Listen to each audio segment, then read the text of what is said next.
In this video, we are going to see the interesting and easiest lesson which is interrelated to our life. Can you guess what is the lesson? Yes, combustion and flame is the lesson today we are going to see. Without any delay, let's get started. Chapter 6, Combustion and Flame.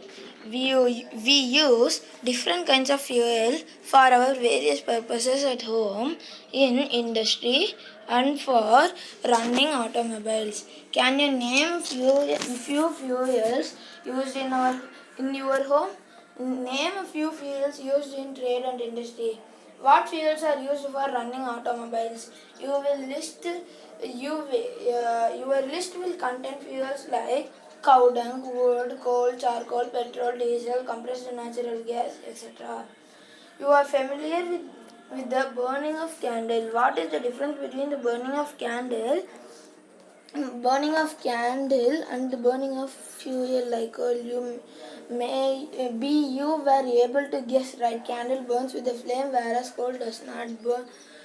Similarly, you will find many other materials burning without flame. Let us study the chemical process of burning and the types of flame produced during this process. What is combustion? Recall the activity of burning of magnesium ribbon performed in class 7. We learned that magnesium burns to form magnesium oxide and produces heat and light. We can perform similar activity with a piece of charcoal. Hold the piece with a pair of tongs and bring it near the flame of a candle or Bunsen burner. What do you observe? We find that charcoal burns in air. We know that coal too burns in air, producing carbon dioxide, heat and light. A chemical process in which a substance reacts with oxygen to give off heat is called combustion. The substance that undergoes combustion is said to be combustible. It is also called as a fuel. Fuel may be a solid, liquid or gas. Sometimes light is also given off during combustion, either as a flame or as a glow. The reactions mentioned above, magnesium and charcoal are combustible substances.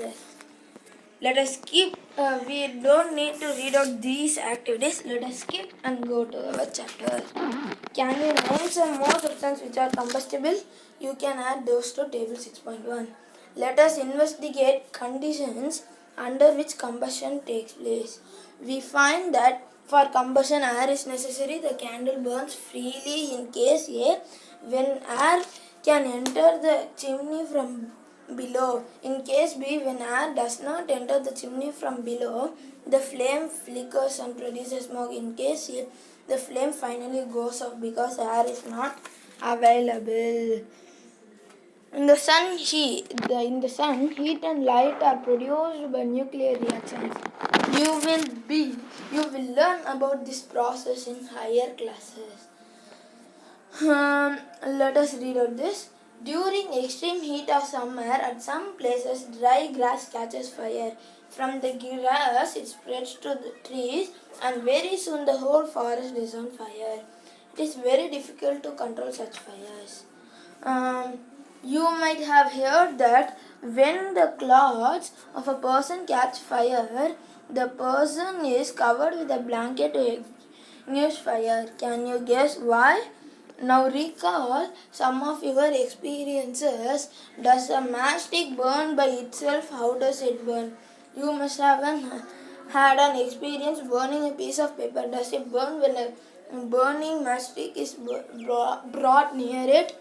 Can you burn a piece of wood to bringing a lighted matchstick near it? Why do we have to use a paper or kerosene oil to start fire in wood or coal? Have you heard of forest fires? Do these experiences tell that different substances catch fire at different temperature? The lowest temperature at which a substance catches fire is called its ignition temperature. Can you tell now why a matchstick does not catch fire on its own at room temperature? Why does the matchstick start burning and rubbing it on the side of the matchbox. The history of matchstick is very old. More than 5,000 years ago, a small piece of pine wood dipped in sulfur were used as matches in ancient Egypt. The modern safety match was developed only about 200 years ago. A mixture of antimony trisulfide, potassium chloride, and white phosphorus with some glue and starch was applied on the head of the match made of suitable wood. When struck against a rough surface, white phosphorus got ignited due to the heat of friction. This started the combustion of the match.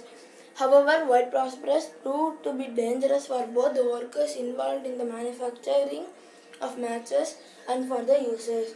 These days, the head of safety match contains only antimony trisulfate and potassium chlorate. The rubbing surface has powdered glass and a little red phosphorus, which is much less dangerous. When the matchstick is struck against the rubbing surface, some red phosphorus gets converted into white phosphorus.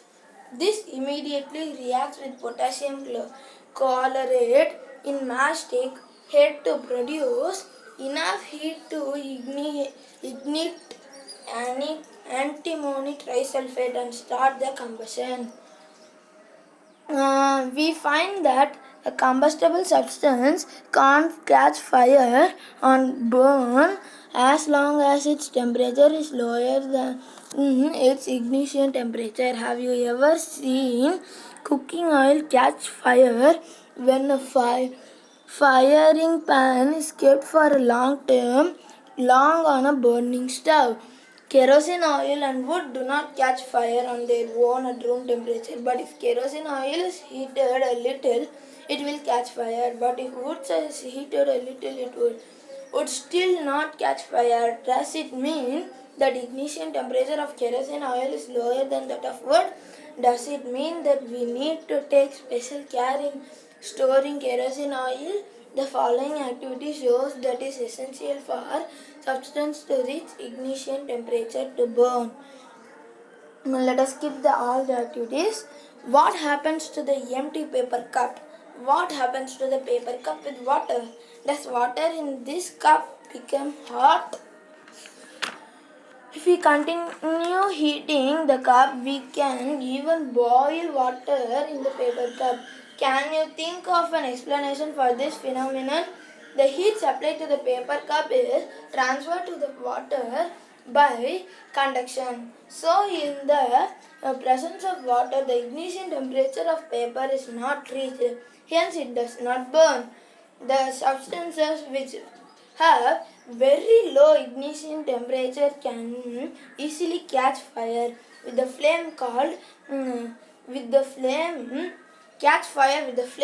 are called inflammable substances. Examples of inflammable substances are petrol, alcohol, liquefied petroleum gas, LPG, etc. Can you list some more inflammable substances? How do we control fire? You must have seen or heard of fire breaking out in homes, shops and factories. If you have seen such an accident, write a short description in your notebook. Also share the experience with your classmates. Find out the telephone number of fire service in your area. If a fire breaks out in your house or in neighborhood, the first thing to do is call the fire service. Does your city or town have a fire brigade station? When a fire brigade arrives, what does it do? It pours water on the fire material so that its temperature is brought below its ignition temperature. This prevents the fire from spreading. Water vapors also surround the combustible material, helping in cutting off the supply of air. So the fire is extinguished.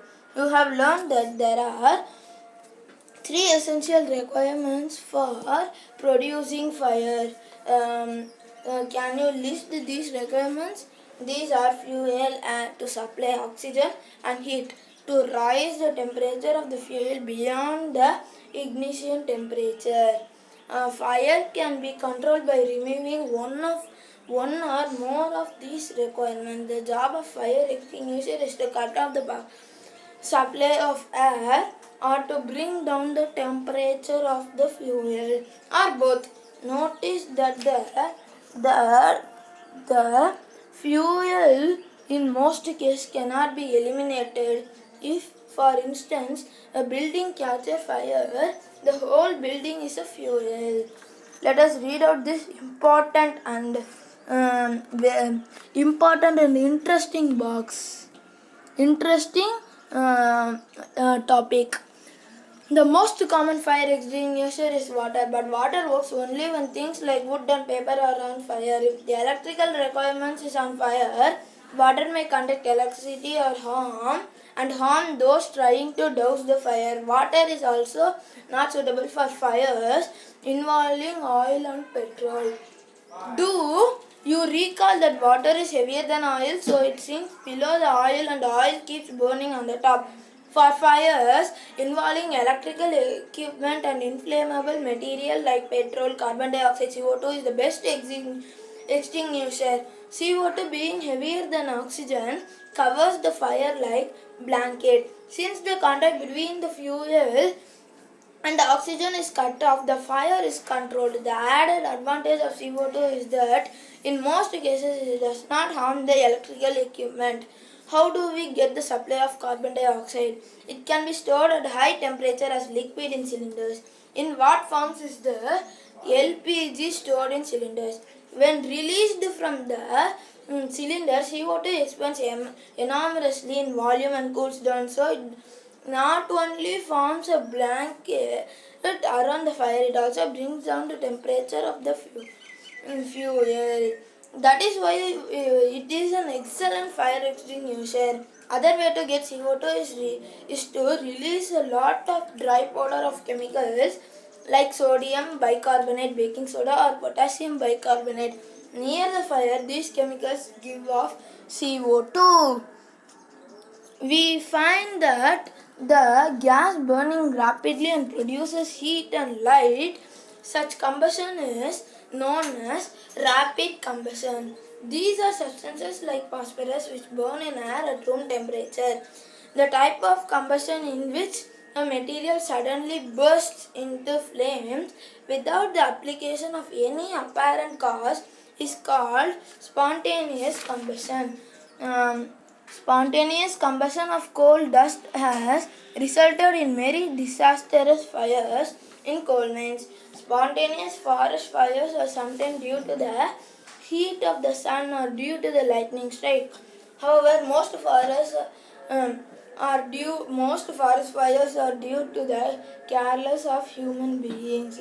It is important to remember that the campfires must be completely extinguished before leaving a forest after a picnic or a visit. We generally have fireworks on festival days. When a cracker is ignited, a sudden reaction takes place with the evolution of heat, light and sound. A large amount of gas found in the reaction is liberated. Such a reaction is called explosion. Explosion can also take place if pressure is applied on the cracker. Flame. Observe that LPG flame. Can you tell the color of the flame? What is the color of a candle flame? Recall your experience of burning a magnesium rubber in class 7. If you don't have experience of burning the remaining items in table 2, you can do that now. This is not needed for your exam, but if you want, you can do it. Record your observations and mention whether on burning the material forms a flame or not. Let us skip all the activities. The substance which vaporizes during burning gives flame. For example, kerosene oil and molten wax rise through the wick and are vaporized during burning and form flames. Charcoal, on the other hand, does not vaporize and does not produce a flame. In activity 6.5, could the vapors of a wax becoming out of the glass tube be the cause of the flame produced? When a candle flame is steady, introduce a clean glass plate or slide into the luminous zone of the flame. Hold it there with a pair of tongs for about 10 seconds, then remove it. What do you observe? A circular blackish ring is formed on the glass plate or slide. It indicates the deposition of unburned carbon particles present in the luminous zone of flame. Told a thin, long copper wire just inside the non-luminous zone of a flame for about 30 seconds. Now, notice that the portion of copper wire just outside the flame gets red hot. Does it indicate that the non-luminous zone of the flame has a high temperature? In fact, this part of the flame is the hottest part. You just give a glance to that picture. Goldsmiths blow the outermost zone of a flame with a melting blowpipe for melting gold and silver. Why do they use the outermost zone of a flame? What is a fuel? Recall that the sources of heat energy for domestic and industrial purposes are mainly of wood, charcoal, petrol, kerosene, etc. These substances are called fuels. A good fuel is one which is readily available. It is cheap, it burns easily in air at a moderate rate, it not leave behind any undesirable substances. There is probably no fuel that could be considered as an ideal fuel. We should look for a fuel which fulfills most of the requirements for the particular use. Fuels in their cost, some fuels are cheaper than others. Make a list of fuels familiar to you. Group them as solid, liquid and gaseous fuels. You can write this in this table. Fuel efficiency. Suppose you were asked to boil a given quantity of water using cow dung, coal and LPG as fuel. Which fuel would you prefer? Give your reason. You may take the help of your parents. Do these three fuels produce the same amount of heat? The amount of heat energy produced on complete combustion of 1 kg of fuel is called its calorific value. The calorific value of a fuel is expressed in a unit called kilojoule per kg, kj by kg. Calorific values of some fuels are given in table. Let us read out that. Cow dung, all are given in kj by kg. Cow dung 6,000 to 8,000, wood 17,000 to 22,000, coal 25,000 to 33,000, petrol 45,000, kerosene 45,000, diesel 45,000, methane 50,000, CNG 50,000, LPG 55,000, biogas 35 to 40,000, hydrogen 1,50,000. Burning of fuels leads to harmful products. The increasing of fuel consumption has harmful effects on the environment. Carbon fuels like wood, coal, petroleum release unburnt carbon particles causing respiratory diseases. These fine particles are dangerous pollutants causing respiratory diseases such as asthma. Incomplete combustion of these fuels give carbon monoxide gas. It is a very poisonous gas. It is dangerous to burn coal in a closed room. The carbon monoxide gas produced can kill person sleeping in that room. Let us read out this. For centuries, wood was used as domestic and industrial fuel, but now it has been replaced by coal and other fuels like LPG. In many rural parts of our country, people still use wood as fuel because of its easy availability of low cost and low cost. However, burning of wood gives a lot of smoke which is very harmful for human beings. It causes respiratory problem. Also, trees provide us with useful substances which are lost when wood is used as fuel. Moreover, cutting of trees leads to deforestation, which is quite harmful to the environment. Second point, incomplete combustion of these fuel, carbon monoxide. Incomplete combustion of these fuels gives carbon monoxide. Let us read out the third point.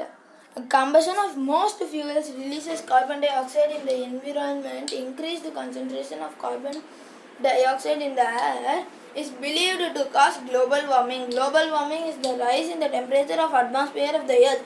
It results among other things in the melting of polar glaciers, which leads to the rise in the sea level, causing floods in the coastal areas.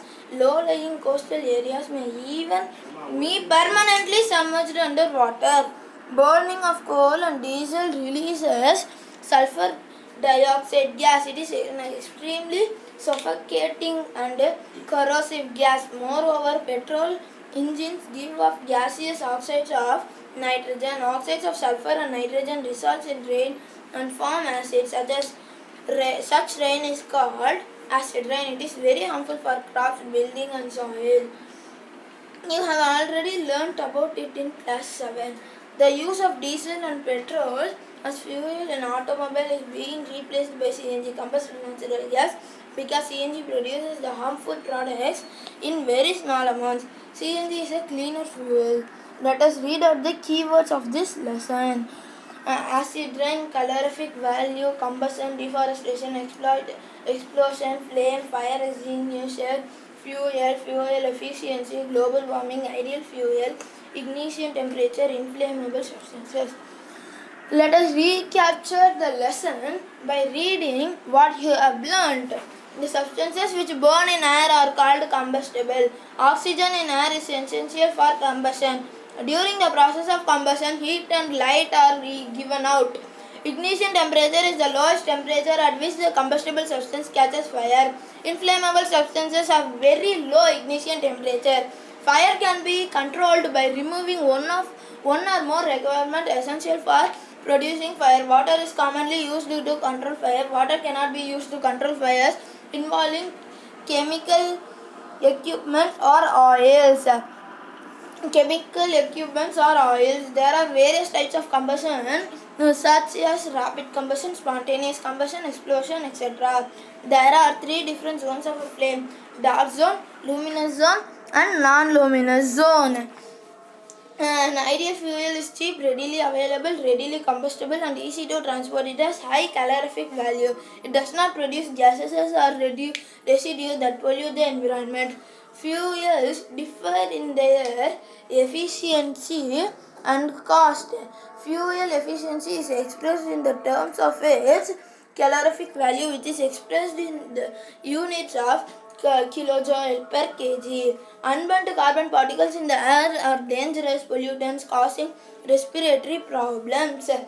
Incomplete combustion of a fuel gives poisonous carbon monoxide gas. Increased percentage of carbon dioxide in air has been linked to global warming. Oxides of sulfur and nitrogen produced by the burning of coal, diesel and petrol cause acid rain, which is harmful for crops, buildings and soils. I think this video will be useful. Please like this video, comment and share to your friends, and don't forget to subscribe our important science channel.